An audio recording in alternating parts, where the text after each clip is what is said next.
कृष्ण कृष्ण कृष्ण हरे हरे, हरे राम राम राम हरे हरे।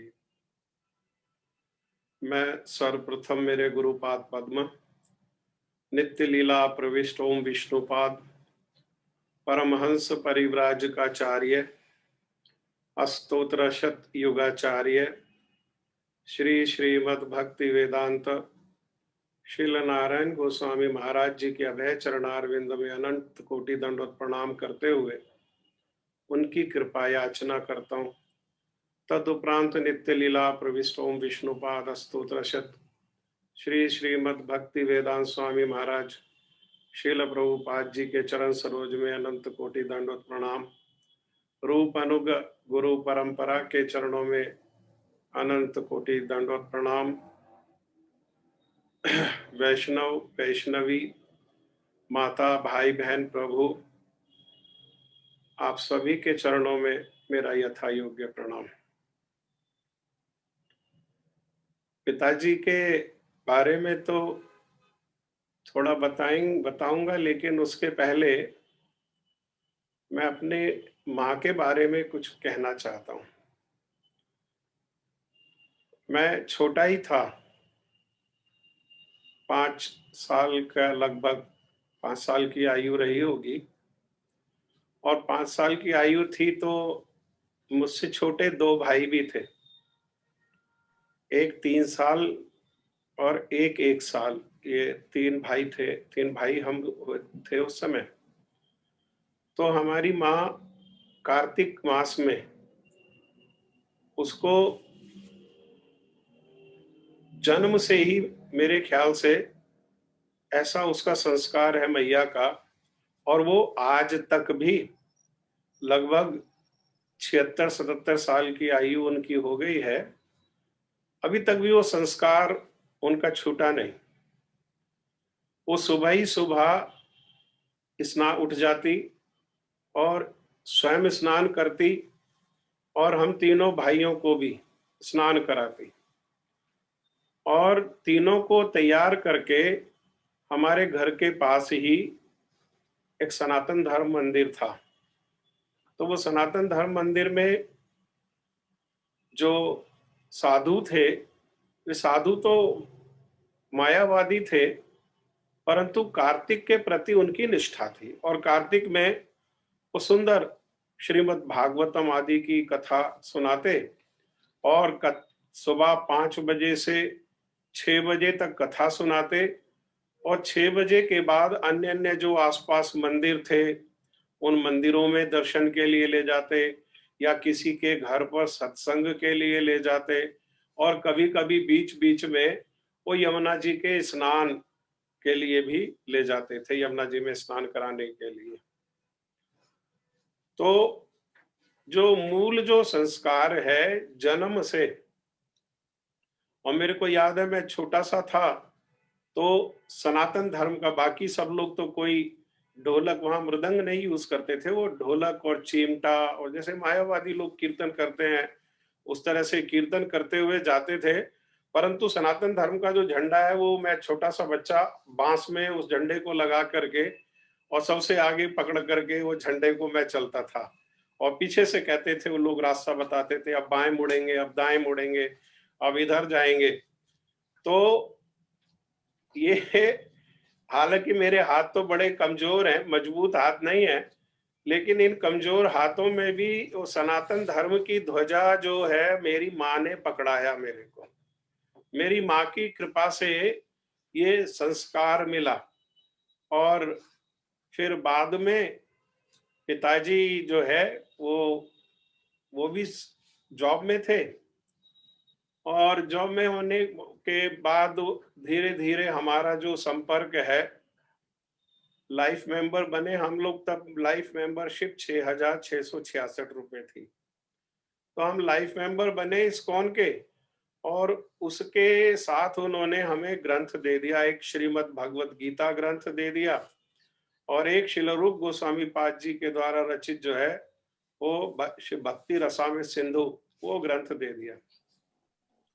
और पिताजी ने जो पहला ग्रंथ अध्ययन करना प्रारंभ किया वो भक्ति रसामृत सिंधु जो है उन्होंने उस ग्रंथ को पढ़ा और ग्रंथ को पढ़ करके उनकी रुचि हो गई और वे हरिनाम करने लगे और हरिनाम करने करने लगे तो उनको एक समय फेशियल पैरालिटिक अटैक हुआ और फिर जब वो उनको हॉस्पिटल लेकर के गए तो डॉक्टर्स ने तब बताया कि वास्तव में इनकी जो है एक किडनी तो डेड हो गई है और एक किडनी जो है वो भी लगभग 25% जो है वो काम कर रही है और उसके कारण इनके हार्ट पर इफेक्ट आ रहा है और हार्ट के कारण जो है इनके ब्रेन पर इफेक्ट आ रहा है जिसका ये परिणाम है इनको जो है ये पैरालिटिक अटैक हुआ।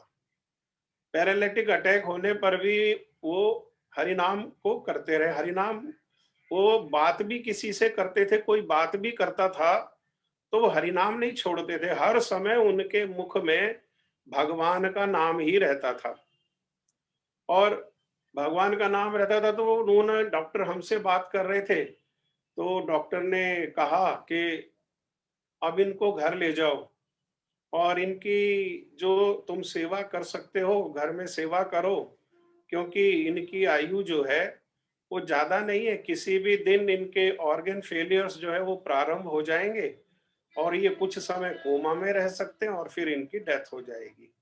और डॉक्टर को ऐसा हमसे बात करते हुए वो पिताजी ने सुन लिया और फिर जब पिताजी ने सुन लिया तो डॉक्टर ने उनको भी पिताजी को भी कहा कि देखो अब आप अपने परिवार के सदस्यों को तंग नहीं करो और घर जाओ और घर में ही रह करके आप प्रयास करो, जो आप कर रहे हो भगवान का नाम ले रहे हो ये सुंदर है, इसी को आप घर में रहते हुए प्रयास करो। तो वो पिताजी घर में आ गए और मेरे से कहा उन्होंने कि देखो जब परीक्षित महाराज को शाप मिला तो परीक्षित महाराज को शाप मिलने पर उन्होंने जो किया मैं वही करूंगा और उन्होंने इंडियन ऑयल कॉरपोरेशन में जो जॉब थी उससे वॉलेंटरी रिटायरमेंट ले लिया। कहने लगे अब मेरा जो ये जीवन है वो किसी और कार्य के लिए नहीं, केवल भगवान के लिए मेरा जीवन है। और उन्होंने नाम जप करना शुरू कर दिया, बड़ा सघन नाम जप करते थे। रात को भी सोते सोते भी वो कई बारी जोर जोर से चिल्ला करके और भगवान का नाम को लेना प्रारंभ कर देते थे। तो हम उनसे पूछते कि आप रात में जब सो रहे हैं तो इतना जोर से चिल्ला करके भगवान का नाम क्यों लेते हो? तो उन्होंने बताया कि मेरा स्वास्थ्य खराब होता है और मुझे सांस आना बंद हो जाता है। तो जब सांस आना बंद हो जाता है तो तब मैं जोर जोर से नाम लेकर के भगवान को पुकारता हूँ कि यही समय ठीक है, अभी आपका नाम मुख में है, अभी मेरा शरीर छूट जाए तो आपका नाम लेते लेते मैं ये शरीर को छोड़ दूंगा। तो ये विस्तार है प्रभु जी, थोड़ा सा मैं शॉर्ट में इसको करके बताता हूँ। और फिर उन्होंने क्या किया कि उस प्रकार से नाम लिया और नाम लेते लेते वो डॉक्टर जिसने कहा था कि आपका समय मैक्सिमम 1 महीना है, 1 महीना नहीं, हमारे पिताजी 1 महीना के जवाब देने के बाद, वो भी साधारण जगह से नहीं, एम्स के डॉक्टर थे और वो यूरोलॉजी के हेड ऑफ डिपार्टमेंट थे मिस्टर आहूजा। उन्होंने कहा तब भी पिताजी के हरिनाम करने पर उनको भगवान ने 16 वर्ष का अवसर दिया। जो डॉक्टर ने कहा था 1 महीने में मर जाओगे, उनको 16 वर्ष उन्होंने भगवान का भजन किया और उनका जो है फिर नाम लेते लेते वो जो पैरालिटिक जो उनको अटैक हुआ था वो भी अपने आप बिना कोई, क्योंकि दवाई लेते ही नहीं थे, दवाई किस चीज के लिए लें, डॉक्टर ने तो कह दिया कि अब मरना है, मरने की तैयारी करेंगे या दवाई लेंगे। तो वो पैरालिटिक जो अटैक था वो भी धीरे धीरे अपने आप ठीक हो गया, चलना फिरना, चेहरा भी देख करके कभी लगता ही नहीं था कि इनको कभी इस प्रकार का अटैक हुआ होगा। और थोड़े समय बाद जो है वो पता लगा कि जिस डॉक्टर ने घोषणा की थी वो डॉक्टर की डेथ हो गई। तो तब बड़ा जोर से हंसे और बड़ा जोर से हंसते हुए कह रहे थे कि देखो मेरे मृत्यु की घोषणा कर रहा था, अपने समय का पता नहीं। हाँ, और बिना तैयारी के ऐसे ही हाँ मानव जीवन को यूटिलाइज किए बिना ऐसे ही आए और ऐसे ही चले गए। फिर वो उनका स्वास्थ्य थोड़ा-सा रिकवर हुआ, तो दिल्ली में मंदिर था पहले, ग्रेटर कैलाश में था, एम ब्लॉक में इस्कॉन मंदिर, और फिर यहाँ गढ़ी गाँव के साथ सामने आ गया ईस्ट ऑफ कैलाश में। तो यहाँ मंदिर में हर संडे को वो कथा श्रवण करने के लिए जाते थे। तो मेरे को उनके साथ गाड़ी को ड्राइव करके जाना पड़ता था, मैं उनका ड्राइवर था। तो मेरी रुचि उस तरफ कोई थी नहीं। वो मेरे को बोलते उतरते समय मंदिर पे कि चलो अंदर चलो, तो मैं कहता चलो आप जाओ, मैं आता हूँ, पीछे से आता हूँ। और वो मंदिर में चले जाते और मैं तो मंदिर में नहीं, कथा कीर्तन के लिए नहीं जाता। हाँ, जैसे ही मुझे पता लगता कि भाई प्रसाद की घंटी बजी है, तो प्रसाद पाने के लिए मैं चले जाता था। और वापसी पर जब वो आते, तो वो मेरे नहीं चाहते हुए भी वो जो कथा में सुना, वो कथा को मेरे को सुनाते थे। धीरे धीरे धीरे इस प्रकार से उनके कृपा से ये हृदय परिवर्तन होने लगा उनके संग से। फिर वो दिन में, मैं तो बिजनेस के लिए जाता था, वो दिन में अपना जो अध्ययन करते, तो रात को मेरा नियम था कि मैं सोने के पहले पिताजी के हाथ दबाना, कमर दबाना, पैर दबाना, छोटे भाई भी हम सब मिल करके। तो वो जो दिन में अध्ययन करते थे, वो कथा फिर शाम को हमको सुनाते थे। और फिर उन्होंने कहा कि सारा परिवार बैठो, और मेरे को कहा कि जो तुम्हें मैं सुनाता हूँ, वो तुम सारे परिवार को कथा सुनाओ। इस प्रकार से उन्होंने मेरे को बोलना भी, कथा भी करना, कथा कहना भी, और कथा क्या कहना वो सब भी उन्होंने इस प्रकार से सिखाना जो है, वो प्रारंभ कर दिया। बीच-बीच में मतभेद भी हो जाता था। मतभेद हो जाता था, तो एक बार रास्ते में आते हुए भी मतभेद हो गया और उनको बड़ा जोर से क्रोध आ गया। और क्रोध आने पर उन्होंने कहा, गाड़ी से नीचे उतरो, गाड़ी से नीचे उतर जाओ। हाँ, मैं गाड़ी से नीचे उतर गया, कहने चाबी दे दो। मेरी चाबी ले ली। अब लेकिन मजबूरी ये है कि मैं गाड़ी के बिना नहीं जा सकता और गाड़ी मेरे बिना नहीं जा सकती। पिताजी तो गाड़ी चलाते नहीं थे। हाँ, थोड़ी देर में वहीं बैठे रहे, मैं बाहर खड़ा रहा। फिर उसके बाद कहते हैं, गाड़ी के अंदर आओ। हम गाड़ी के अंदर आ गए और गाड़ी को लेकर के आ गए। हमारे घर में कोई अतिथि आ जाता था और हम उनके पास ले जाते थे, तो वो हमसे कहते थे कि कोई घर में आए, तुम्हें अगर संबंध निर्वाह करना है तो करो, लेकिन मेरे पास मत लाया करो किसी को। वो भगवान संबंधित बात नहीं करते हैं, वो दुनिया की बात करते हैं, मेरे पास कोई समय नहीं है। और अगर अब तुम दोबारा किसी को लेकर के आए, तो मैं क्या करूँगा? मैं ये घर छोड़ कर के चले जाऊँगा। हाँ, और ऐसा ही हुआ कि दोबारा हम फिर ले आए और वो घर छोड़ कर के एक दिन रात को गायब हो गए, पता नहीं कहाँ चले गए। और हम लोग जो है उनको ढूँढते रहे, फिर ढूँढते-ढूँढते वो हरिद्वार में हमको मिले। और हरिद्वार में जो है वो पूज्यपाद राधा गोविंद महाराज जी की वहाँ पर भागवत हो रही थी, तो वो भागवत को वहाँ पर सुन रहे थे। फिर बड़ा उनको मना-मनू करके घर पे लेकर के आए, तो परिवेश जो है बिल्कुल अनुकूलता से मिला, माता-पिता सब अनुकूल थे और पिता ने बहुत प्रयास करके, हाँ, जगत के माता-पिता बच्चों को जितना पढ़ाई के लिए डाँटते हैं, पढ़ाई के लिए जिस प्रकार से प्रयास करते हैं, हमारे माता-पिता ने उसी प्रकार से प्रयास करके, उतना ही प्रयास करके, और हमें जो भी थोड़ा-मोड़ा हमें इस मार्ग में लगाया। और उसके बाद इस्कॉन में हरिनाम हुआ, राजऋषि दास नाम मिल गया, और बहुत ही जल्दी इस्कॉन नोएडा का वहाँ पर हमको प्रेसिडेंट बना दिया। और प्रेसिडेंट बन के साथ ही, क्योंकि श्रील लोकनाथ महाराज जी जो है, वो महाराष्ट्र से आते हैं। तो महाराष्ट्र में उनके और भी बहुत सारे केंद्र थे। नागपुर था, चामोर्शी था, पंढरपुर और सांगली, सांगली के पास ही उनका गांव था, अरावड़े, ये वहाँ सब स्थानों में उनके सेंटर थे। तो उस सेंटर का बोर्ड था, वो सेंटर के बोर्ड का भी मेंबर बना दिया। महीने में 2 दिन महाराष्ट्र में, 2 दिन 3 दिन महाराष्ट्र ट्रैवल करें और यहाँ यहाँ देखें। लेकिन मैनेजमेंट ही मैनेजमेंट हो गया। बड़ा ऑर्गेनाइज था। बोर्ड मीटिंग होती तो एजेंडा पहले टाइप करके एजेंडा मिलता, और फिर मीटिंग होती तो मीटिंग में एजेंडा को डिस्कस करते। हाँ, और उस पे लैपटॉप पे उस समय भी वो नोट्स लिए जाते, फिर नोट्स को लेकर के, तो इस तरह से था, चल चल रहा था। और मैंने श्रील गुरुदेव को सबसे पहली बार कार्तिक महीना में भक्ति वेदांत स्वामी महाराज श्रील प्रभुपाद जी का तिरुभाव के उत्सव हो रहा था वृंदावन मंदिर में, तो उस समय मैंने श्रील गुरुदेव को सबसे पहली बार दर्शन किया। उसके बाद हमारे गोकुल चंद प्रभु, उनका मैं जन्म जन्मांतर तक, अनेक जन्मों तक मैं उनका ऋणी हूं। वो धीरे धीरे इस्कॉन से ये सब लोग गुरु जी के पास जाने लगे।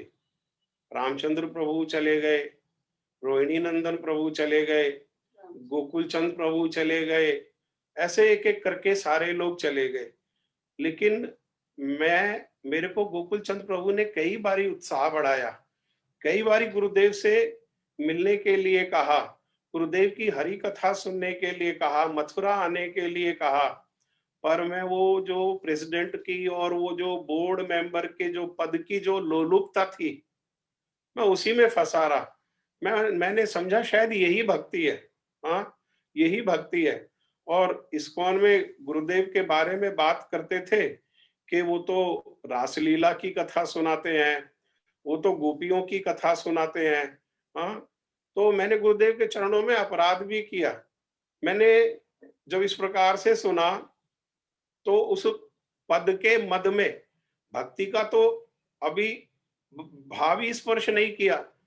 उस पद के मद में मैंने कहा कि क्या उनके पास जो भी जाए तो उसके सर पर गोपी के जैसे क्या वो मटकी रख देते हैं, क्या कर देते हैं, कुछ क्या करते हैं ऐसा। हाँ, तो इस प्रकार से मैंने ये बात को भी आपस में चर्चा करते हुए कहा। परंतु धीरे धीरे धीरे धीरे धीरे धीरे धीरे ये जितना पद था और जितनी बाकी ऐश्वर्य की चीजें थी, लोलुपता वाली वस्तुएं थी, वो गुरुदेव ने कृपा करके एक एक एक एक एक करके अलग कर दिया। और ऐसी स्थिति हुई कि उस स्थिति में हमको जो है आश्रय करना ही था। हाँ, तो आश्रय के लिए तभी गोकुल चंद प्रभु ने कृपा करके कहा कि अभी आओ और एक बार मेरे साथ चलो और मेरे साथ चल के मिल लो। तो हम गोकुल चंद प्रभु के साथ 5-6 लोग जो है वो गए और मथुरा में गए। जब वो मथुरा में गए और मथुरा में प्रणाम किया जाकर के गुरुदेव को, तो गुरुदेव से अभी कोई चर्चा नहीं हुई, अभी कोई बातचीत नहीं हुई, और उन्होंने मेरी ओर देखा और ऐसा हाथ खड़ा करके, उंगली ऐसा करके, बिल्कुल अथॉरिटेटिवली उन्होंने कहा, तुम मेरे पास आ गए, तुम्हारी भक्ति की रक्षा हो गई, तुम्हारी भक्ति बच गई, ऐसा श्रील गुरुदेव ने कहा। उन्होंने इस बात को कहा, लेकिन हमारा जो है वास्तव में साधु क्या है ये जानना नहीं अभी तक, और गुरु क्या है ये भी नहीं जानते थे, और सद साधु सदगुरु क्या है, उसका क्या लक्षण है ये भी नहीं जानते थे। तो मैं गुरुदेव से कई बार ही मिला और मैं गुरुदेव को बहुत मैंने तंग किया, गुरुदेव के चरणों में बहुत अपराध किया मैंने। मैं बार बार उनके पास जाता और फिर उनसे अलग अलग तरह की बेवकूफी की बात करता कि गुरुदेव, मैंने अगर आपके चरणों को आश्रय कर लिया और हम फिर नोएडा में मंदिर बनाने लगे, तो वो जमीन और उसका मैनेजमेंट वो नोएडा के लोग देखेंगे, मठ का किसी व्यक्ति का उसमें इंटरफेरेंस नहीं होगा। तो गुरुदेव कुछ उत्तर नहीं देते थे, गुरुदेव हंस देते थे। फिर दोबारा गया तो गुरुदेव के पास, हाँ, गुरुदेव के प्रति ऐसा आकर्षण होने लगा कि बार बार गुरुदेव को मिलने जाता और मिल करके आता, लेकिन फिर हृदय में फिर कहीं से कोई प्रेरणा, ऐसे जैसे कोई पुश कर रहा है, कोई धक्का दे रहा है गुरुदेव की तरफ, फिर गुरुदेव के पास चले जाता मैं। और फिर गुरुदेव से कोई उल्टी सीधी बात करके आ जाता। एक बार मैंने कह दिया कि गुरुदेव मान लो हमने आपसे दीक्षा ले लिया और हमने नोएडा में तो हम सेंटर चला रहे हैं, तो ऐसा मैंने बोला बेवकूफी की भाषा में।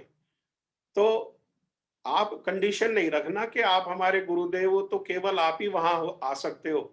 हमारी स्वतंत्रता है। हम किसी और साधु को भी बुलाना चाहे, सन्यासी को बुलाना चाहे, तो उसके लिए हमें स्वतंत्र होना चाहिए। आप दबाव नहीं डालना। हाँ, तो गुरुदेव फिर भी चुप हो गए। और फिर अंततः एक दिन आया और तब जनकपुरी मठ में ठाकुर जी की स्थापना हो रही थी। तो उस समय गुरुदेव की शोभा यात्रा, गुरुदेव के साथ शोभा यात्रा में थे और मैं उस शोभा यात्रा में भी कोई और बेवकूफी की बात को ऐड करने के लिए सीधा गया, गुरुदेव को प्रणाम किया और गुरुदेव के रथ के ऊपर ही चढ़ गया। मना करते करते, वहां भक्तों के मना करते करते भी रथ के ऊपर चढ़ गया और मैं गुरुदेव के निकट गया तो गुरुदेव ने आगे आकर के ऐसा मेरे निकट अपना कान कर दिया और मैं कुछ कहने ही वाला था इसी तरह की कोई बेवकूफी बात। गुरुदेव ने तुरंत अपना हाथ, सीधा हाथ मेरे सर के ऊपर रखा। हाँ, मैं कोई गुरुदेव के चमत्कार को नहीं बता रहा हूं, मैं वास्तविकता को बता रहा हूं कि गुरुदेव ने जैसा सर में हाथ रखा तो दिमाग में ऐसा अनुभव हुआ कि उसके पहले वो जीवन में कभी अनुभव हुआ ही नहीं। और जो अनुभव हुआ उसको मैं कितना भी कहने का प्रयास करूं, मैं उस अनुभव के बारे में कुछ कह नहीं सकता। हाँ, और मेरे नहीं चाहते हुए भी मेरे मुंह से विवश होकर के शब्द निकल गए कि गुरुदेव मुझे आपके चरणों का आश्रय लेना है। हाँ, और जब इस प्रकार से हुआ तो हमारे पायलट प्रभु, उनके चरणों में भी हमारा दंडवत प्रणाम है। हमारी दीक्षा सब लोगों की, तीनों भाई के पत्नियां, हमारे 2 चाचा, 1 चाची, हमारे साथ और 6 भक्त थे। उन सब का जो दीक्षा है वो पायलट प्रभु के घर पर ही हुआ, क्योंकि तब परिक्रमा हुआ था उस साल। यहाँ नवदीप परिक्रमा गुरुदेव ने ब्रजमंडल में कराया था और उस परिक्रमा के शेष होने पर गुरुदेव प्रभु जी के घर आए थे, पायलट प्रभु जी के, और फिर उनको कुछ समय यहाँ रुक करके विदेश जाना था। तो यहाँ पर हमारी दीक्षा हुई और दीक्षा जिस दिन हुई तो हम बड़े उत्साह से, अब तो हमारा गुरुदेव का संबंध हो गया, अब तो अपने हैं। हाँ, तो गुरुदेव के निकट आकर के जो सीखा था मैंने वही कहा। मैंने कहा गुरुदेव हम प्रचार करें, आप बताओ कि प्रचार किस प्रकार से करें, किन लोगों को संपर्क करें, लोगों को क्या कहें। तो गुरुदेव ने कहा कि राधानाथ जी, एक बात सुनो, कोई कंगला व्यक्ति है और केवल कंगले का अर्थ है कि उसके पास धन आदि नहीं है, और केवल कंगला ही नहीं, उसकी जो कुर्ते की दोनों जेब है वो जली हुई है, अर्थात कहीं से अगर कुछ मिल भी जाए तो उसके पास कोई रखने की, धन को रखने का भी कोई व्यवस्था नहीं है। और ऐसा व्यक्ति ऊंचा टीला पर खड़ा होकर के कहे दुनिया वालों को कि दुनिया के लोगों आओ आओ मेरे पास आओ, मैं आप सबकी गरीबी दूर कर दूंगा। जो खुद कंगला है, जेबें जली हुई हैं और धन तो है ही नहीं, धन रखने की कोई व्यवस्था भी नहीं, कोई कृपा करके अगर दे भी दे, और वो व्यक्ति कहे कि मैं आप लोगों की दरिद्रता को दूर कर दूंगा। तो गुरुदेव ने कहा भारत भूमि ते मनुष्य जन्म है ले यार, जन्म सार्थक करी कर पर उपकार। हाँ, पहले क्या करो, पहले वो धन को एकत्र करो। कुछ धन एकत्र होगा तो अगर सारे जगत की नहीं तो किसी एक व्यक्ति को, किसी दो को तो सहायता कर पाओगे।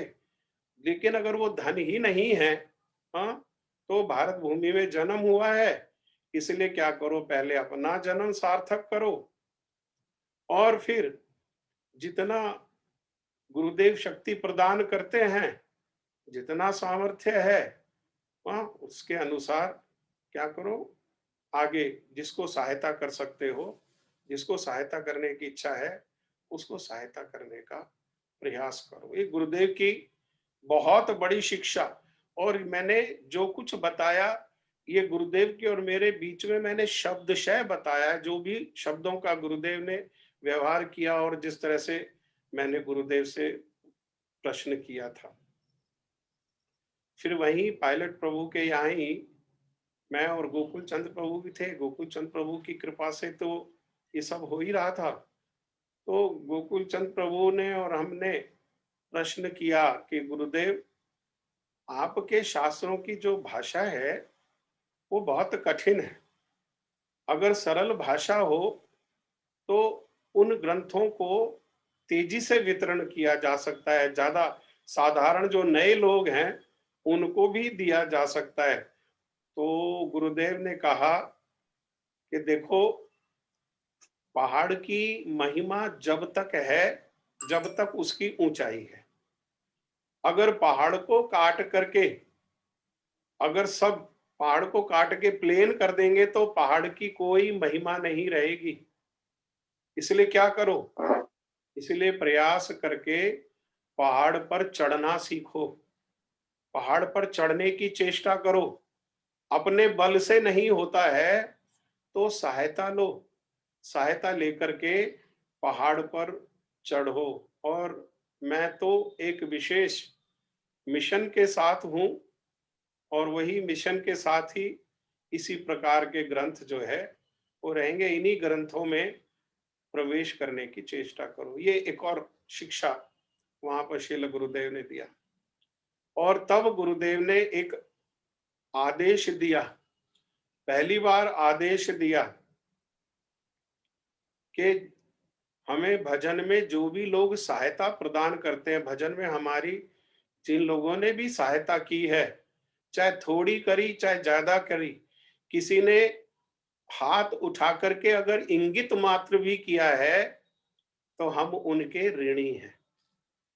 इसीलिए तुम क्या करना, तुम हमेशा ये इस्कॉन के दिल्ली के मंदिर के जो सन्यासी हैं श्री गोपाल कृष्ण महाराज और दूसरे श्री लोकनाथ गोस्वामी महाराज, इनका ये तुम्हें देखें या ना देखें, परंतु तुम्हें इनका जहां भी दर्शन हो, तुम दर्शन करते ही बिना इस बात को चिंता किए तुम इनको प्रणाम करना।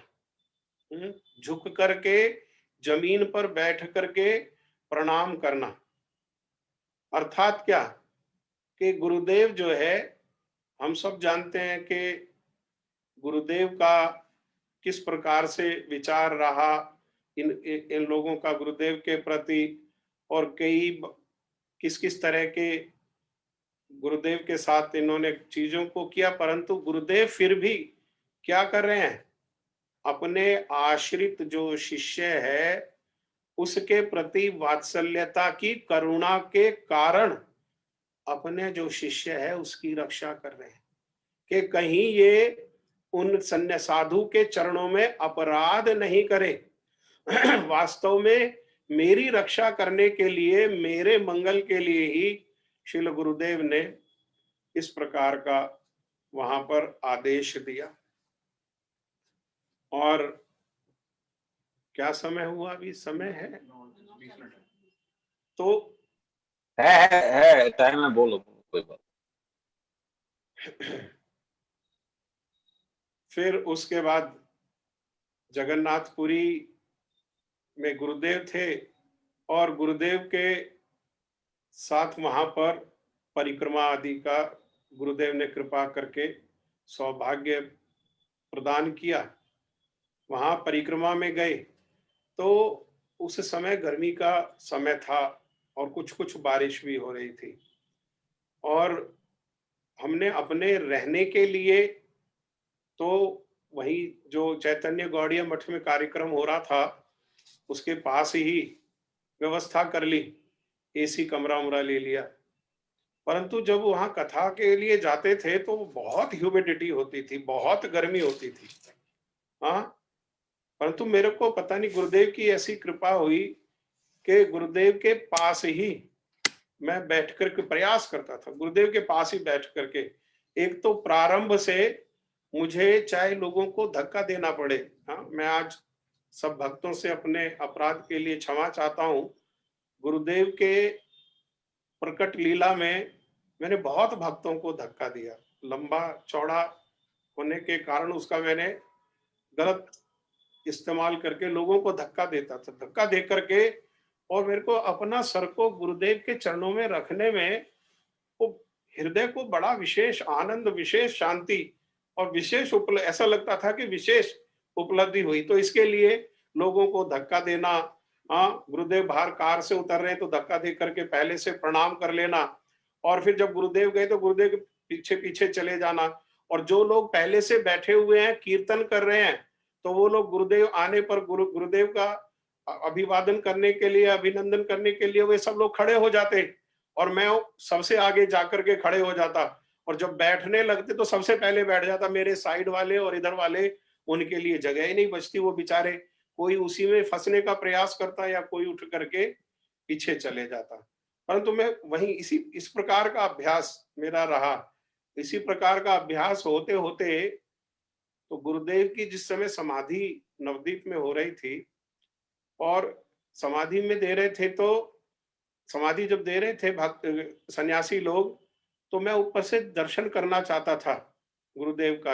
हाँ, क्योंकि फिर उसके बाद वो गुरुदेव को जो है वो मिट्टी आदि से जिस प्रकार समाधि होती है उस प्रकार का कार्य होने वाला था। तो आगे जो ब्रह्मचारी थे जिन्होंने सारा दिन मेहनत किया, प्रयास किया, वो खड़े हुए थे, और मैं अपने स्वभाव से उनको भी धक्का दे करके, और मैंने उस दिन भी गुरुदेव का दर्शन जो है उन ब्रह्मचारियों को धक्का देकर किया। तो गुरु गोकुल चंद प्रभु मेरे पास भागे हुए आए और मेरे कंधे पर सर रख करके बड़ी जोर से रोने लगे, और रोते हुए कहने लगे कि आज अंतिम धक्का है ये आपका, अब इसके बाद किसके लिए लोगों को धक्का दोगे? अभी तक तो धक्का दिया गुरुदेव के लिए, लेकिन आज के बाद किसको धक्का दोगे? अब जो धक्का जिसके लिए देते थे वो प्रकट नहीं, वो प्रत्यक्ष रूप में सामने नहीं, तो किसके लिए धक्का दोगे? हाँ, तो मैं गुरुदेव के पास ही बैठ करके इस प्रकार से कथा आदि श्रवण करता, और फिर जब वापस आने लगे तो मैंने गुरुदेव के चरणों में प्रणाम किया, गुरुदेव से आज्ञा ली और गुरुदेव से कहा कि गुरुदेव मैं वापस जा रहा हूँ। हाँ, तो गुरुदेव ने सर पर हाथ रखते हुए, इसमें मेरी कोई महिमा नहीं है, मेरी तो कोई योग्यता ही नहीं है। हाँ, मेरे तो आज की स्थिति भी ऐसी है कि अपने अनर्थों के, जन्म जन्मांतर के अनर्थों के कारण मेरे बुद्धि में भक्ति प्रवेश कर सके, मैंने अपने अनर्थों से जैसे उसके लिए बाउंड्री बना रखी है, भक्ति के प्रवेश करने के लिए कोई मार्ग ही नहीं बाकी छूटा हुआ है। हाँ, मेरे इतने अनर्थ हैं, लेकिन श्रील गुरुदेव ने बड़ी कृपा करके और उन्होंने कहा कि छोड़ना नहीं, तुम्हें प्रेम मिलेगा। इस प्रकार से कहा, और मैं उस समय ये सब बातों को इतना सीरियसली लेकर के, ये सब बातों को नहीं समझने के कारण वो गुरुदेव को प्रणाम करके मैं वापस चले आया। और फिर जैसा अभी भक्तों ने बताया 2004 में गुरुदेव ने ही सब किया। मेरे को तो केवल उन्होंने चुनाव करके और मेरे को सारा उन्होंने श्रेय दिला दिया। जैसा आज भी प्रभु जी कह रहे थे बड़ा कार्यक्रम किया, मेरी मेरी कोई योग्यता नहीं। क्यों? क्योंकि अगर योग्यता होती तो गुरुदेव के पहले भी मैंने इस प्रकार के आयोजन किए होते, और गुरुदेव के अप्रकट होने के बाद भी मैंने इस प्रकार के आयोजन किए होते। ना पहले कभी हुआ, ना गुरुदेव के अप्रकट होने के बाद हुआ। केवल जब गुरुदेव कृपा करके वे सबके मंगल के लिए यहाँ आए, वो तभी हुआ। तो इसका क्या कारण, इसका अर्थ क्या है? इसका अर्थ ये है कि वो गुरुदेव ने ही सब कुछ किया। मेरा तो सौभाग्य से उन्होंने चयन कर लिया। और जब गुरुदेव आ रहे हैं, हाँ, तो गुरुदेव के आने के पहले ही सब चीज अपने आप अनुकूल हो गई।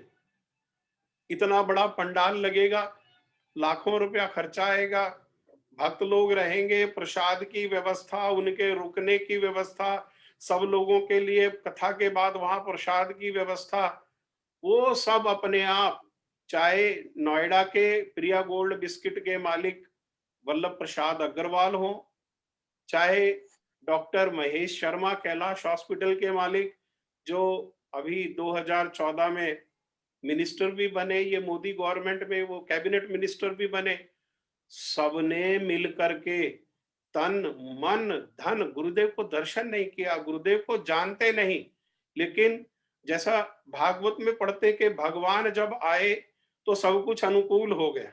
हाँ, सब कुछ, सारे ग्रह अनुकूल हो गए, सब ऋतु अनुकूल हो गए, सब कुछ अनुकूल हो गया। ऐसे ही गुरुदेव जब आए तो सब चीज की अपने आप अनुकूलता हो गई। और मेरा तो कार्य जो है वहां पर मैं खड़े रहता था, या गुरुदेव को घर से वहां कथा स्थल तक ले जाना, कथा स्थल से घर तक लेकर के आना, मेरा यही कार्य था। मेरे लिए कोई कार्य भी बाकी नहीं रहा। यहाँ भक्तों ने इतने उत्साह से, विशेषकर हमारे गोकुल चंद प्रभु और जानकी दीदी, हाँ, उन दोनों ने इतने उत्साह से गुरुदेव की यहाँ की सेवाओं को संभाला। गुरु वहां गोकुल चंद प्रभु ने साउंड सिस्टम की सेवा को भी संभाला, और बाकी सब जो है यहाँ के जो व्यापारी लोग थे, वो व्यापारी लोगों ने सब संभाल लिया। और इतना प्रेम से, इतनी सुंदर व्यवस्था और इतनी विशाल व्यवस्था। और जब जिस समय शोभा यात्रा हो रही थी, तो शोभा यात्रा में आगे हाथी, उनके पीछे घोड़े, उनके पीछे ऊंट, और उनके पीछे बैंड, बैंड के पीछे एक और बैंड, ऐसा करके, और उसके पीछे गुरुदेव का जो है रथ, गुरुदेव के रथ के आगे ठाकुर जी का रथ। इस प्रकार से वो जो विशाल शोभा हो रही, तो गुरुदेव आए, और गुरुदेव आकर के मेरा उत्साह बढ़ाने के लिए वे कहने लगे, तुमने मेरे लिए इतना व्यवस्था किया। तो मैं गुरुदेव के चरणों को उसी समय सर रखा। मैंने कहा, गुरुदेव, ये आप जानते हो कि कौन व्यवस्था किया है। हाँ, ये कौन व्यवस्था किया है ये आप जानते हो। आप मुझे श्रेय देना चाहते हो, तो एक पिता जैसे अपने पुत्र का उत्साह बढ़ाने के लिए उसके नहीं योग्य होने पर भी श्रेय देते हैं, ऐसे श्रेय देना चाहते हो तो मैं इसको स्वीकार कर लेता हूँ। बाकी मूल में तो आप जानते हो कि किसने किया। फिर एक दिन घर में बैठे हुए थे, माधव महाराज जी डेंटिस्ट के यहाँ गए हुए थे, और ब्रजनाथ प्रभु टाइप कर रहे थे, और गुरुदेव अंदर विश्राम कर रहे थे। तो विश्राम करके उठे तो गुरुदेव ने अपना दरवाजा जो है खोल दिया। दरवाजा खोला तो मैं उनके पास गया कि कोई गुरुदेव की कोई आवश्यकता हो तो उसके अनुसार कुछ किया जाए। तो गुरुदेव ने अपने पास में मेरे को कहा, बैठो बैठो बैठो। और गुरुदेव मेरे से, मैं तो कुछ जानता नहीं था, तो गुरुदेव मेरे से कहने लगे, सुनो राधानाथ जी, अगर तुम्हें सीता जी की सखी बना करके और प्रभु राम के पास अयोध्या में अगर भेज दिया जाए, और इस प्रकार से सीता राम की तुम्हें सेवा करने का अवसर मिले, तो तुम सीता जी की सखी बनने के लिए तैयार हो? तो मैं कुछ नहीं जानता था, तो मैंने कहा कि मैं, नहीं गुरुदेव, मैं नहीं जाऊंगा। फिर गुरुदेव कहने लगे, अच्छा, अगर तुम्हें हनुमान जी के साथ वानर आदि हनुमान जी का मित्र बना करके और प्रभु श्री राम की वन में वहां युद्ध में सेवा करने का अवसर मिले तो सेवा करने के लिए जाओगे? मैंने तब भी ना कर दिया। तीसरी बार फिर गुरुदेव कुछ कहने के शुरू करना चाहते थे, परंतु पता नहीं मुझे कैसे, मेरी कोई भावना उस प्रकार की नहीं थी, परंतु मैंने गुरुदेव के चरणों को पकड़ करके कहा कि गुरुदेव, मुझे कहीं नहीं जाना, मुझे किसी के पास नहीं जाना, मुझे आपके चरणों में ही रहना है, मुझे हमेशा आपके चरणों में आश्रय दे करके ही रखना गुरुदेव, मेरे को अपने से अलग मत करना, मुझे कहीं नहीं जाना। आप जहां जाओगे, आपका जूता सर पे उठा करके आपके पीछे पीछे मैं चले जाऊंगा, अन्यथा मुझे कहीं और नहीं जाना। तो इस प्रकार से वो फिर गुरुदेव जो है वे प्रसन्न हुए, और प्रसन्न होकर के वही जो सारे जगत में गुरुदेव ने सेवा कुंज का प्रचार किया, बताने लगे कि हम किस प्रकार से कौन से कृष्ण को दर्शन करना चाहते हैं। वो कृष्ण जिनके लिए श्रीमती राधा रानी विलाप कर रही हैं, हम उन कृष्ण को नहीं देखना चाहते।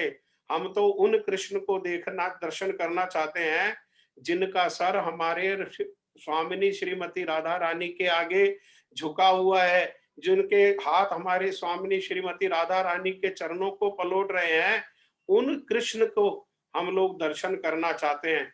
और ऐसी जो श्रीमती राधा रानी हैं, उनको आश्रय करके और उन्हीं के चरणों की उपलब्धि के लिए तुम अपने भजन की चेष्टा को जारी रखो, भजन की चेष्टा करो। इस प्रकार से वो श्रील गुरुदेव ने वो हमको उस बात को वहां पर बताया।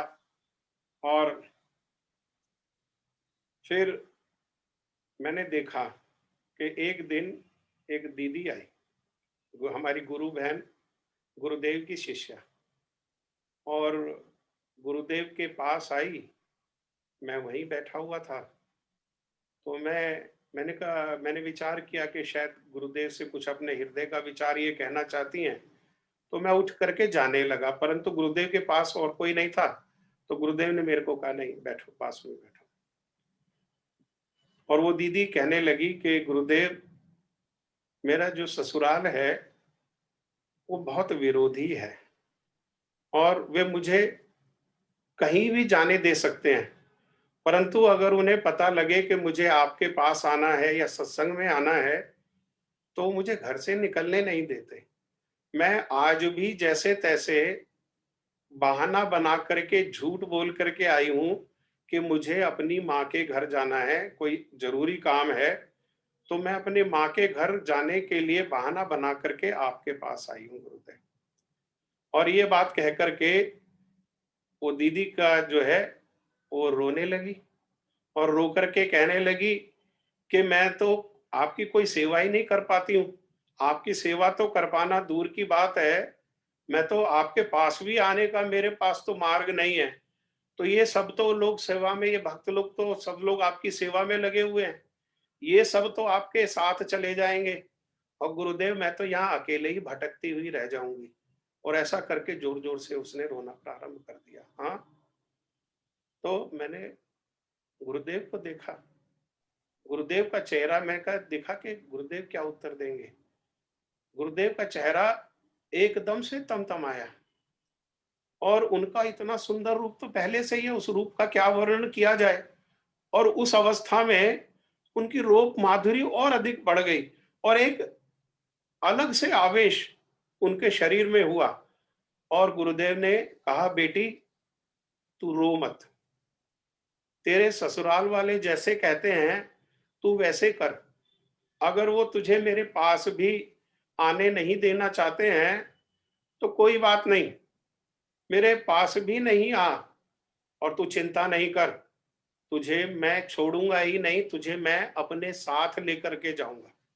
जो गुरुदेव ने ये कहा ना कि तुझे मैं अपने साथ लेकर के जाऊंगा, उसमें किसी प्रकार की कोई आर्टिफिशियलिटी नहीं थी, उसमें उनका सामर्थ्य है। जैसे जो उस समय ऐसा अनुभव हुआ कि जो भगवान का सामर्थ्य है, वही सामर्थ्य श्रील गुरुदेव का, उनके उत्तराधिकारी होने के कारण वही सामर्थ्य गुरुदेव का है। जो बात को भगवान कह सकते हैं, वही बात को अधिकार से श्रील गुरुदेव भी परिपूर्ण रूप में कह सकते हैं।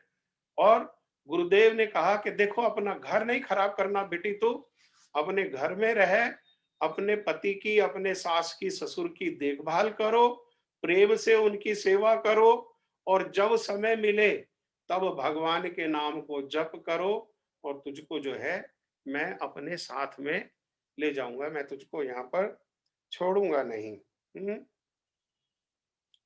और एक और बड़ी विशेष बात जो अक्सर होती है कि गुरुदेव के निकट भी आ जाते हैं, नाम जप भी करने लगते हैं, एकादशी उपवास भी करने लगते हैं, लेकिन वास्तव भक्ति क्या है वो नहीं समझ पाते।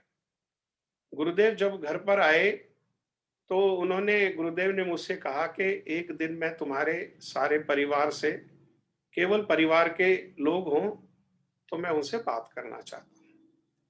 तो गुरुदेव के आदेश अनुसार परिवार के सारे सदस्य बैठ गए और गुरुदेव बात करना प्रारंभ किया। तो गुरुदेव ने मैया से बात करना प्रारंभ किया। मैया से कहा कि आपके कितने बेटे हैं? तो मैया ने कहा कि 3 बेटे हैं। तो मैया से पूछा गुरुदेव ने कि तीनों क्या करते हैं?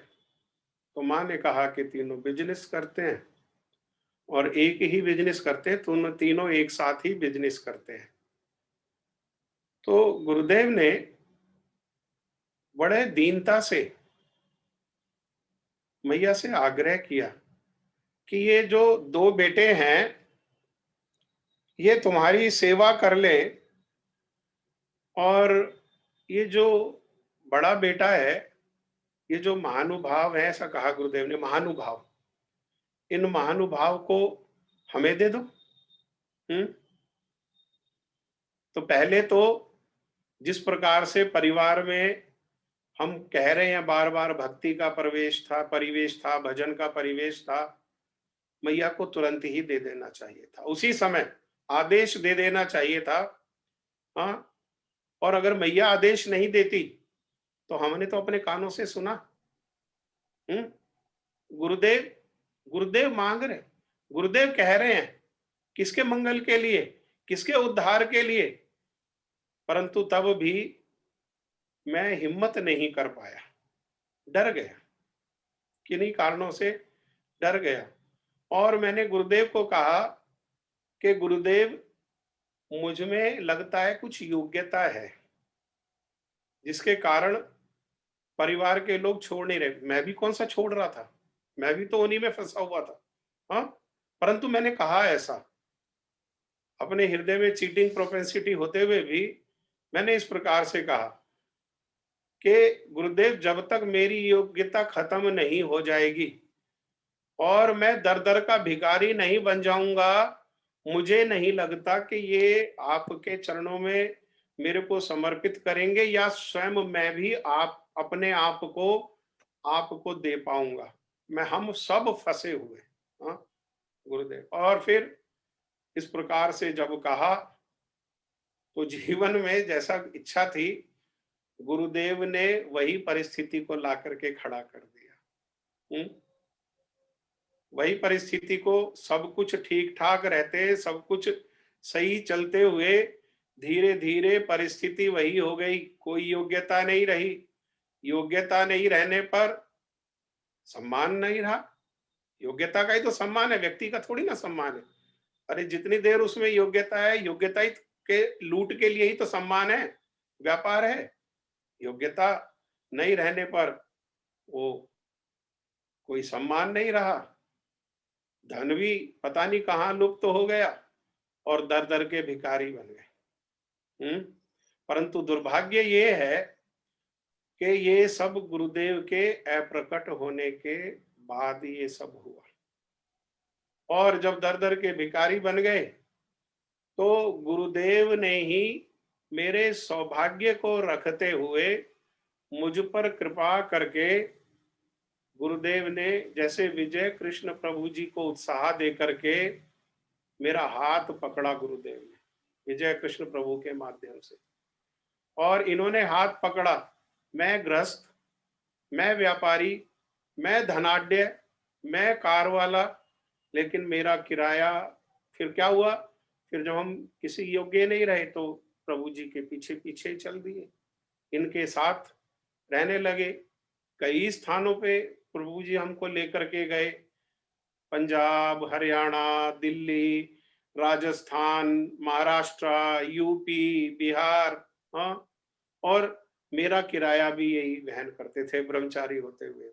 हाँ, इनका खर्चा मेरे को दे करना चाहिए था, मुझे इनकी सेवा करनी चाहिए थी, पर मैं इनका और श्याम प्रभु, हमारे दोनों प्रभु लोगों का बहुत ऋणी हूँ।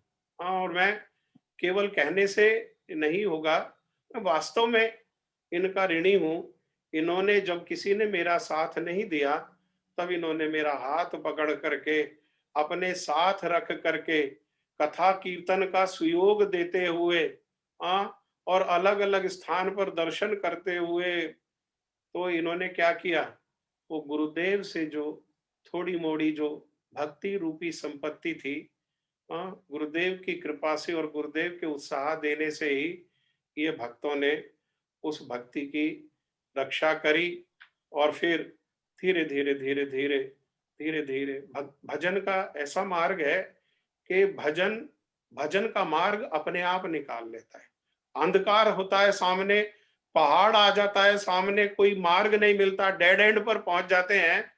लेकिन भक्ति की ऐसी चमत्कारिता, और भक्ति तो दूर की बात है, वह विशेषकर गुरुदेव की और गुरुदेव के ऐसे जो निष्ठावान जो भक्त हैं, इनकी ऐसी कृपा है कि उस कृपा से धीरे धीरे धीरे फिर ये मार्ग निकल गया, और मार्ग निकला, और गुरुदेव ने अब जो भी है वो गुरुदेव की सेवा में ही समय गुरुदेव लगाने लगे हैं।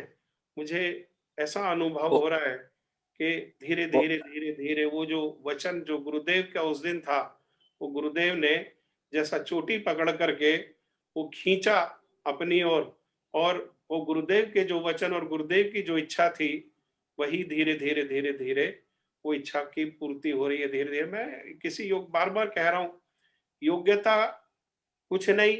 अगर कोई व्यक्ति कहता है कि ये योग्यता है, तो वो योग्यता गुरुदेव की है। वो योग्यता गुरुदेव के जो चरणाश्रित भक्त जन हैं, वो उनकी योग्यता है। मेरी योग्यता तो सीधा खड़ा होने की भी नहीं है। मेरा तो अगर सीधा खड़ा हो पाता हूँ, तो वो मेरुदंड भी गुरुदेव ही है। उन गुरुदेव की कृपा के मेरुदंड पर ही मैं खड़ा हो सकता हूँ, अन्यथा मैं एक क्षण के लिए मैं खड़ा भी नहीं हो सकता। एक समय हम और वो अमेरिका में जो विष्णु महाराज जी हैं, हाँ, वो रूप सनातन गौड़िया मठ में थे। और तो महाराज जी ने, वो बंगाली भी अच्छी बोलते थे, हिंदी भी बोलते थे, और इंग्लिश तो बोलते ही थे, उनकी लैंग्वेज थी इंग्लिश। तो उन्होंने श्रील गुरुदेव से पूछा कि गुरुदेव, आप नहीं रहने पर हम क्या करेंगे, हमें क्या करना चाहिए? गुरुदेव ने कहा, यू क्राई, रोना। पहले कहा रोना, और फिर कहा मेरे लिए रोना, और ऐसे रोना जैसे गोपियां भगवान के ब्रज से जाने के बाद भगवान के लिए जिस प्रकार से गोपियों ने विलाप किया, ऐसे ही मेरे लिए विलाप करना, मेरे लिए रोना। गुरुदेव ने नहीं कहा यहां जाना वहां जाना, ऐसा करना वैसा करना। उन्होंने कहा मेरे लिए ही रोना। मेरे लिए रोने का अर्थ क्या है? कि उन गुरुदेव से जो विचार प्राप्त हुआ, जो भी कुछ प्राप्त हुआ है, और विशेषकर जो गुरुदेव की वाणी आज ऑडियो के रूप में हमको भक्तों की कृपा से सुलभ हो रही है, वो वाणी गुरुदेव की ऑडियो के रूप में, और विशेषकर गुरुदेव के ग्रंथों के रूप में जो है, हाँ, उस वाणी को ही आश्रय करके, उस वाणी को ही धारण करके, उस वाणी के ही डाकिया बन करके, और उस वाणी को ही यथा तथा गुरुदेव के अधिकार दिए जाने पर, गुरुदेव के द्वारा प्रदत्त शक्ति से ही उसको ले जा करके, जैसे डाकिया चिट्ठी ले जा करके देता है, ऐसे ही उसी वाणी को देना जो है, यही यही यही गुरुदेव की हमें उस समय आदेश प्राप्त हुआ, जब उन गुरुदेव ने, विष्णु प्रभु ने और गुरुदेव ने चर्चा किया। हाँ, परंतु मैंने देखा कि गुरुदेव के अप्रकट होने के बाद, हाँ, जैसे जब तक सूर्य रहता है तो सूर्य के प्रकाश में और कुछ नहीं दिखाई देता, और कुछ प्रकाश नहीं दिखाई देता। वो सूर्य जो है वो सारे प्रकाश को अपनी ओर आकर्षित कर लेता है। परंतु गुरुदेव के सूर्य दूसरी दिशा में चले जाता है तो छोटे छोटे जुगनू भी जो है वो टिमटिमाना प्रारंभ कर देते हैं। और मैं एक समय 2012 में या 2013 में ब्रजमंडल परिक्रमा में था, और ब्रजमंडल परिक्रमा में जब थे तो वहां बड़ा जोर शोर से चर्चा चल रही थी कि एक भक्त हैं और वो जयपुर से आते हैं और वो जपमाला को स्पर्श करते हैं, और जपमाला को जिसकी स्पर्श कर देते हैं वो फिर 64 माला करना प्रारंभ कर देता है। उनके स्पर्श में चमत्कारिता है। हाँ, तो एक रात को कई भक्त लोग जा रहे थे राधा कुंड में उनके पास, तो हम भी उनके पीछे पीछे चले गए। तो उन्होंने कहा आप सब लोग क्या करो, अपनी अपनी माला मुझे दे दो। मैं उनके भक्त के चरणों में अपराध करने का उद्देश्य मेरा नहीं, मैं केवल जो गुरुदेव का दी हुई जो बातें हैं उन्हीं को कहने का प्रयास कर रहा हूं। तो बस सब लोग माला दिन निकाल निकाल करके देने लगे, कुछ ने उनके हाथ में भी दे दिया। तो मैंने उनसे प्रश्न किया कि मेरी जपमाला को मेरे गुरुदेव ने अपने हाथ से स्पर्श किया और इस पर उन्होंने मंत्र भी किया है। हाँ, और श्रीमन महाप्रभु तो कह रहे हैं किबा मंत्र दिला गोसाई, किबा तार बल, जपीते जपीते मंत्र करील पागल, कभी हंसाए कभी नचाए कभी कराए क्रंदन। तो मेरे गुरुदेव का जो स्पर्श हुआ ये माला को, और गुरुदेव ने जो मुझे ये माला प्रदान किया और ये नाम प्रदान किया, तो उसके बाद भी आवश्यकता है किसी और से स्पर्श कराने की? या आप गारंटी देते हो कि आपके स्पर्श करने के बाद कोई दिन ऐसा नहीं जाएगा जिस दिन 64 माला से कम नहीं होगा? हम्म। तब जितने वहां पर गुरुदेव के दुख की बात है, शिष्य लोग भी थे जो बहुत सारे, उन्होंने वापस माला को अपने झोली में रखा और उन्होंने भी कहा कि नहीं, साधु जो माला देता है उसमें, मैंने कहा मेरे गुरुदेव के बहुत सारे शिष्य हैं जो 64 माला जप कर रहे हैं बिना किसी को स्पर्श कराए। तो गुरुदेव की शक्ति से हम जप कर सकते हैं 64 माला, लेकिन हमारी इच्छा है, हमारी चेष्टा है, तो हम ये इस प्रयास में सफल हो पाएंगे।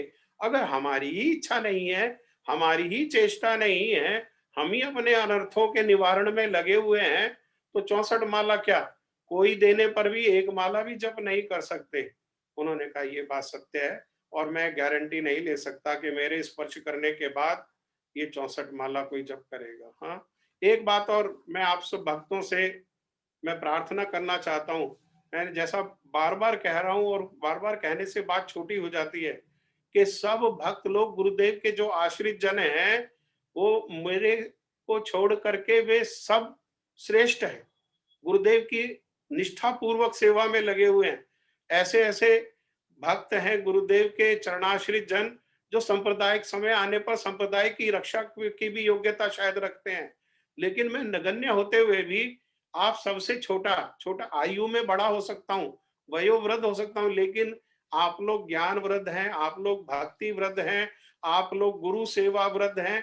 मैं आप सबके चरणों में एक बात को प्रार्थना करके कहता हूँ कि कुछ दिनों से फिर से एक बात को देखने को आ रही है कि गुरुदेव से जो कथा सुना उसके अलावा भी इधर उधर और संप्रदाय और जो लोग हैं वो कथा में कैसे नया कुछ सुनाया जाए लोगों को, इस बात की प्रेरणा से या पता नहीं किस उद्देश्य से इधर उधर बहुत भाग दौड़ हो रही है। कोई इस कोने में जाता है कथा के लिए, कोई इस कोने में जाता है।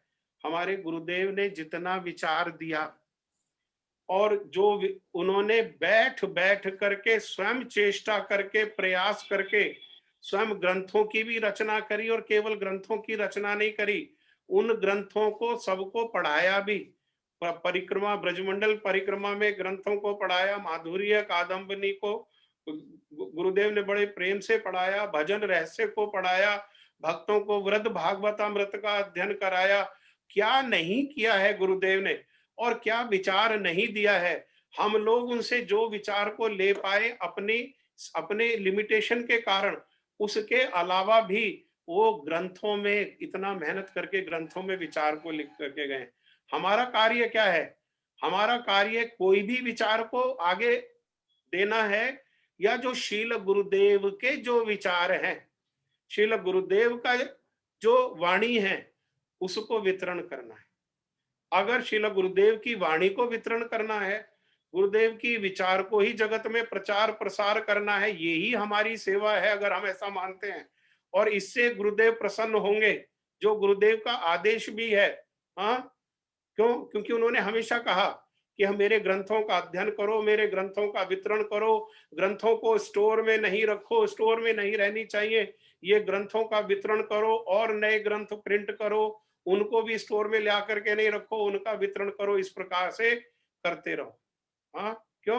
क्योंकि मेरे गुरुदेव की कृपा से, गुरुदेव कहते थे मेरे को सारे जगत में सब लोग सुन रहे हैं, सुनने के लिए प्रयास करके आते हैं, और केवल सुन नहीं रहे, अपने मेरी कथाओं को लोग जो सुनते हैं उसको अपने जीवन में आचरण में ला रहे हैं, और क्या कर रहे हैं, अपने जीवन को मेरे मेरे को प्रदान करके, और इस सेवा में वो लगे हुए हैं। सारा जगत में जगत गुरु हैं, सारे जगत ने उनको जहां भी गए, वो सारे जगत ने उनको स्वीकार किया। सारा जगत ने उनको, कोई ऐसा कॉन्टिनेंट, कोई ऐसा कंट्री नहीं जहां पर लोगों ने गुरुदेव के चरणों को आश्रय नहीं किया हो, गुरुदेव की वाणी के प्रति जहां पर आकर्षण नहीं हो। मैं तो जहां भी ट्रेवल किया, कई स्थानों पे गुरुदेव की कृपा से ट्रेवल किया, जहां भी मैं गया, गुरुदेव की कृपा को मैंने वहां पर दर्शन किया। नए नए स्थान पर गया, हाँ, नए नए सनातन धर्म मंदिर में,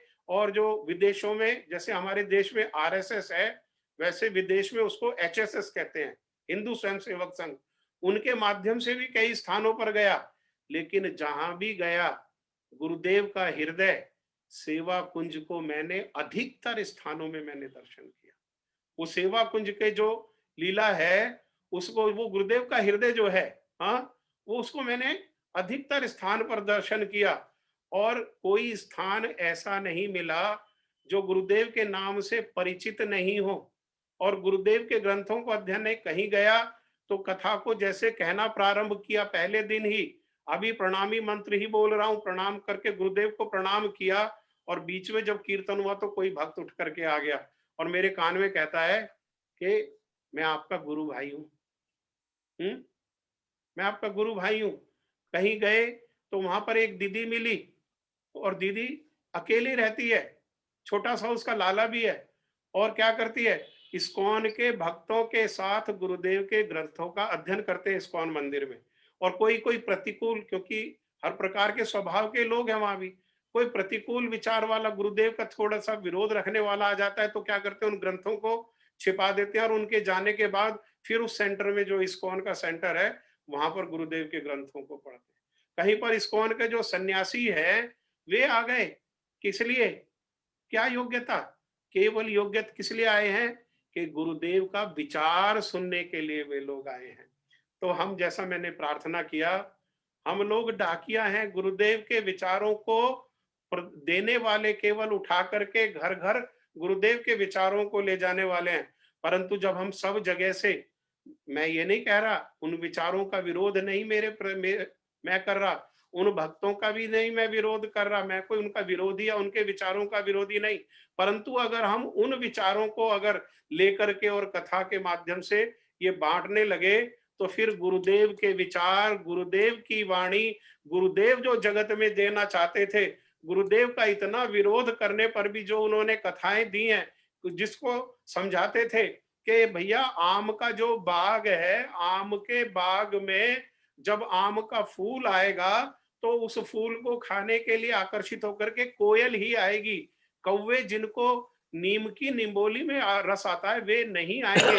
और कोई भी। हाँ प्रभु जी। हरे कृष्णा। हो गया। हाँ प्रभु जी, क्षमा चाहता हूँ। ठीक है, ठीक है। ठीक है, ठीक है। ज्यादा समय हो रहा है लोगों। अच्छा, क्षमा करना प्रभु जी। मेरे पास घड़ी नहीं, मैं गलती करी, मैं घड़ी रखना चाहिए। ठीक है प्रभु जी, फिर मैं गुरुदेव के चरणों में इसी हाँ बात को प्रार्थना करते हुए, सभी भक्तों के चरणों में इसी बात को प्रार्थना करते हुए कि गुरुदेव ने तो हम सबको बहुत श्रेष्ठ लक्ष्य दिया, लेकिन मैं जितना अपनी सीमित बुद्धि से समझ पाया, उसमें मेरे जीवन का या आने वाले जितने भी जीवन हैं, उन जीवनों का लक्ष्य केवल और केवल ये गुरुदेव का प्रत्यक्ष संग मेरे जीवन का लक्ष्य, उनके चरणों की उपलब्धि, यही मेरे जीवन का लक्ष्य है। और अभिधेय उस लक्ष्य को प्राप्त करने के लिए गुरुदेव बता करके गए हैं कि मेरे लिए रोना। आप सब भक्तों के चरणों में मेरी प्रार्थना है, आप मुझे आशीर्वाद दो। पाषाण हृदय है, बुद्धि कम है, और है तो जो जितनी है वो बड़ी जटिल है। आप लोग मुझ पर आशीर्वाद करें, कृपा वर्षण करें कि मैं जीवन भर, ये जीवन और जितने जीवन हैं, ये गुरुदेव के लिए ही मैं रोता रहूं। वांछा कल्पतरुभ्यश्च कृपा सिंधु च पतितानां पावनेभ्यो वैष्णवेभ्यो नमो नमः। जय हो राधानाथ प्रभु की जय। इनके पिताजी ने इनको कहा था, तो गुरुदेव के बारे में तो कहा ही था इन्होंने, और इनके पिताजी ने भी इनको कहा था कि 51 साल के बाद तो अपना बिजनेस छोड़ के।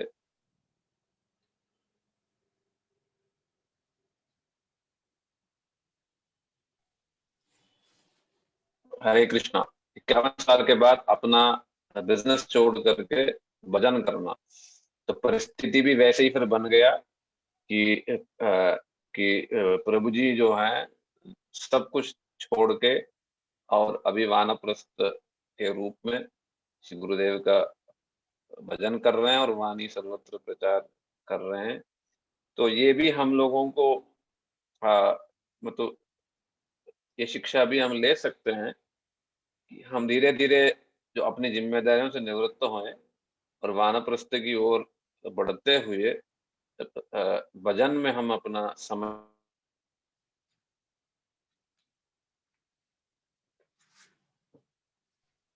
हरे कृष्णा। भजन में हम अपना समय दें, ये शिक्षा हमको लेना चाहिए। और श्री गुरुदेव कैसी कैसी कृपा की, सब कुछ गुरुदेव की कृपा है। और प्रभु जी ने मतलब थोड़ा सा बड़ा चढ़ा के कह दिया चीजें, किंतु सब कुछ श्री गुरुदेव की कृपा है। कि कई बार जो है मतलब ज्यादा माया में जा रहे हैं, तो श्री गुरुदेव मतलब लगाम खींच करके कि वे अपने चरणों में लगा ही देते हैं, चाहे वो थोड़ा सा कष्टदायक परिस्थिति क्यों न हो, किंतु उसका फल जो है निश्चित रूप से सुखद ही होता है। मैंने साक्षात देखी है कई बार। इसलिए हम लोगों ने बहुत ही सुंदर सुंदर मधुर स्मृतियां श्री राधानाथ प्रभु एवं उनके परिवार वालों से हम लोगों ने सुना। और कल हम लोग जो हैं श्री राधेश प्रभु जी, जो कि मेरे साथ ही इधर श्री जम्मू जम्मू में रहते हैं, और बहुत इन्होंने भी सेवा की है श्री गुरुदेव की। कल हम लोग श्री राधेश प्रभु जी से श्री गुरुदेव की मधुर स्मृतियों के बारे में सुनेंगे। कल भी आप लोग इसी समय जुड़िएगा। श्री गुरुदेव की मधुर स्मृतियों की जय। श्रीपाद राधानाथ प्रभु की जय। आप सभी श्रोताओं की जय। गौर प्रेमानंदे हरि बोल। श्री गुरुदेव के शताब्दी साल की जय। श्री गुरुदेव के सारे रत्न स्वरूप सेवकों की जय, महाराज जियों की जय, सबके सेवकों की जय। गौर प्रेमानंदे। दंडवत पूज। हरे कृष्ण। दंडवत। हरे कृष्णा प्रभु जी, दंडवत प्रणाम। सभी भक्तों के चरणों में दंडवत प्रणाम। जय।